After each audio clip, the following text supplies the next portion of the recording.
తిరుమల తిరుపతి దేవస్థానాన్ని కూటమి ప్రభుత్వం అప్రతిష్ట పాలు చేస్తోందని మైదుకూరు మాజీ ఎమ్మెల్యే రఘురామిరెడ్డి తీవ్రస్థాయిలో విమర్శించారు. మైదుకూరులోని కార్యాలయంలో నిర్వహించిన మీడియా సమావేశంలో మాట్లాడుతూ టీటీడీ చైర్మన్ గా భక్తి అర్హత ఉన్న వ్యక్తిని నియమించాల్సింది పోయి నాయుడును ఏ ప్రమాణాలపై నియమించారో ముఖ్యమంత్రి సమాధానం చెప్పాలని డిమాండ్ చేశారు. వైకుంఠ ఏకాదశి సందర్భంగా టోకెన్ల వద్ద జరిగిన తొక్కిసలాటలో 6 మంది మరణించడం బాధాకరమని, ఇది ప్రతి ప్రభుత్వ వైఫల్యానికి నిదర్శనమన్నారు.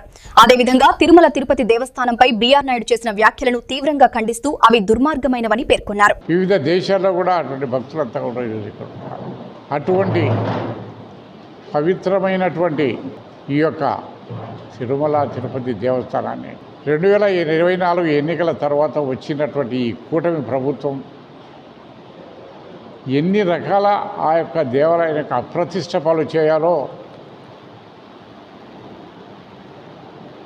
అంతకంటే ఇంకా ఎక్కువే చేస్తున్నారు. ఈరోజు పవిత్రమైనటువంటి దేవాలయానికి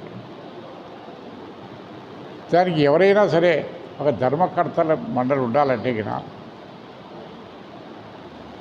అతనికి కొద్ది సచ్చీలుడై ఒక దేవుడి మీద భక్తి ఉండి అన్ని రకాల అర్హత కలిగినటువంటి వారికి ఇస్తారు.